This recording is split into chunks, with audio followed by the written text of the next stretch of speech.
also you never saw it used, because why use that when you have characters that do what Pit does, except just a little bit better? You had younglings, you had other swords people, obviously Lucina being a high tier character. It was one of those deals. Obviously Palutena, if you want an all-encompassing nair that zones people out. So you're not even the best character representative from your own game, and that has to hurt Pit a little bit. But now there is a reason to use Pit. We're seeing it displayed right here against this Pokemon trainer, Saleem Shady. It's going to be pretty interesting to see here. Pokemon trainer, a very common character usually used in a lot of tournaments. The dynamic with Squirtle, Ivy, and Charizard is so good when played correctly. Basically the 3 different characters you can just kind of change depending on the matchup, which one you want to use more. And we're seeing here Squirtle being so tiny and basically the combo damage maker of all 3. Wow, they the jab lock, F smash, that is a classic. Already the first stock is gone. YukiTrey had a bad deficit here. But Pit having also a pretty good combo game. In general, he's pretty great at ledge trapping, wedge guarding. Charizard's gonna get back throw. No back air there. Here, not gonna find its mark, and YukiTrey is getting tagged around just a little bit, having trouble dealing with the ranged hitboxes of Ivysaur for sure. But you can't just throw out Ivy's Nair, man. It is a good combo tool, but you don't start things up with it. Tried to punish him again, even though that didn't work last time. I saw that. We're barely DIing it, just barely living. Now Saleem's gonna switch to Charizard here with Rage too. Charizard's definitely a monster. Very heavy character, can kill pretty early with moves like back air. Ooh, no tag! Oh, they gotta be ready on that tech. I think that was techable too, but Saleem Shady has a 2 stocks to 1 disadvantage still. It's not a great position, but at least it's somewhat tenable, and you get the combo Squirtle just a little bit more than you would otherwise. Ivysaur in trouble! Zard is able to take it back though. That's how you utilize the switches. Beautiful stuff from Saleem Shady. And necessary too. Otherwise you were dead. Definitely. Yuki trying to just turn this around.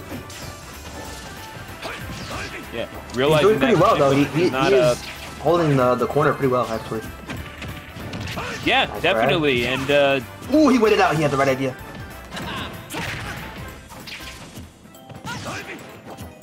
Yuki seems to be kind of adapting. Slowly but surely, he seems to be adapting, figuring things out here. He's slowing down a little bit. Just a little bit, but Saleem Shady is going to have to establish mid-stage control, trying to read with an F-smash and not finding anything. YukiTrey edge guarding opportunity, not taking it. And I kind of wonder, if you're YukiTrey, you kind of have to risk it for the biscuit here, especially when you have the Zard at 130. They're not going to switch off. You know that you're going to have a big target to hit.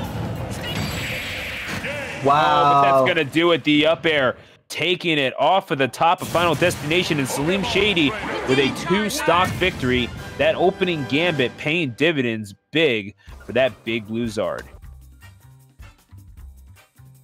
Or is that Indigo? I'm not really sure.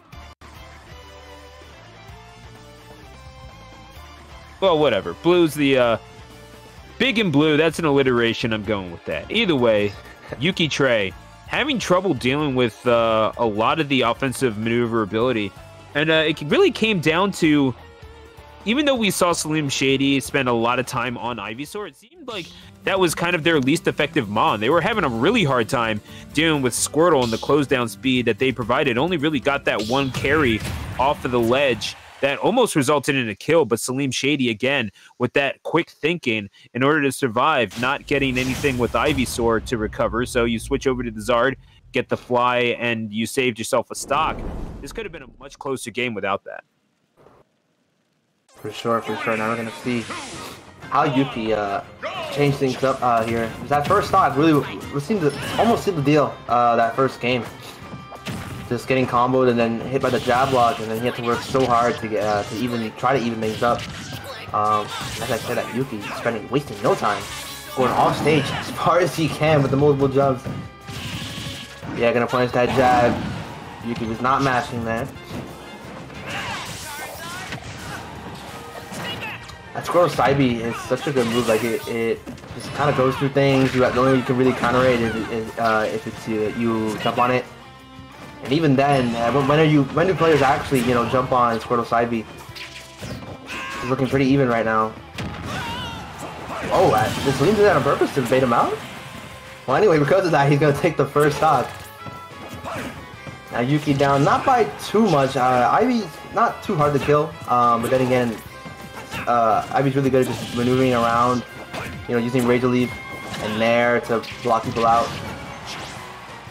Exactly, but closing out that space, you're not going to win the aerial battle with Pit. That's exactly what this character is designed to do, especially when you have a move that is as versatile as back air, which even though Pit never really found a lot of use in tournament, that back air has been good ever since like patch 3 or 4, if we're being completely honest with each other. That thing has scoop up potential, it has kill potential. It does quite a lot for the character, and now you're going to get jab locked by Squirtle and Hydra pumped. This is how you carry momentum if you're Saleem Shady. Yeah, but eventually that down smash. Yeah, that thing is frame 5 and hits like a truck. So YukiTrey. I don't understand this game's frame data. It is. You can look that up, man. But the thing is that's always kind of been part of Pit's game plan. In fact, there is it's kind of a meme. You just roll 3 times and you down smash, and that was your neutral in Smash. Yeah, I played the Shoto, so I can't complain. You really can't, dude. But yeah, YukiTrey is going to get caught rolling there, but right into a hitbox of Saleem Shady as they're going to try to start things up with the Nair, and that's how you utilize the Nair. You catch out there to get him. Yeah, catching bad approaches in midair. That is what you do with it. You just kind of throw the fans out there and chop them up. You have your own personal slap chop on your back. You better be using it. I actually want to know how invincible Pit's up is, because that Nair just about clipped Yuki on his way back when he was off stage. He could have killed him. Well, he made it back just barely because of that. Now he's surviving. No punishing up smash. I want to know what possessed me to reference the slap chop in the year 2020, but that's for me to explore. And that back row, Saleem Shady going to take stock number 2 off of YukiTrey. However, this is within striking distance to take the second stock, and this Pit is on the prowl looking for it, catches him with the Nair, and yeah, that's let me show you what a Nair looks like, Ivysaur. Right there, but the F smash gonna take the kill. We're at 1 stock apiece on Kalos. He did not, and because of that, gonna lose his stock. This could be what Yuki needs. Yeah, but the combo game of Squirtle cannot be underestimated.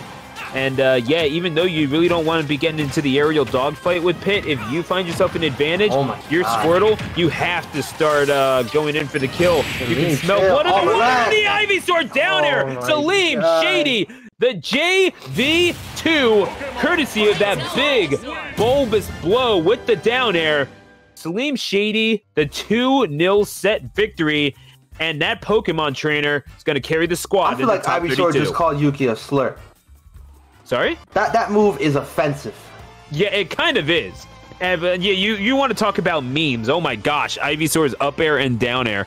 That thing has been terrorizing the meta since the game came out. That move YukiTrey not too. doing poorly, but probably didn't expect it to come out. Yeah, and certainly didn't expect that to be their death knell in winner's side, but expect it or whatever. It's Yuki getting rejected. And Saleem moves on by a score of 2-0 here at Straight Outta Smashville. This is a tournament series that has been going on for quite some time, and we certainly like to thank you for joining us, courtesy of ANG Esports. It's always a fun time doing these things on a Sunday afternoon. Great tournament series.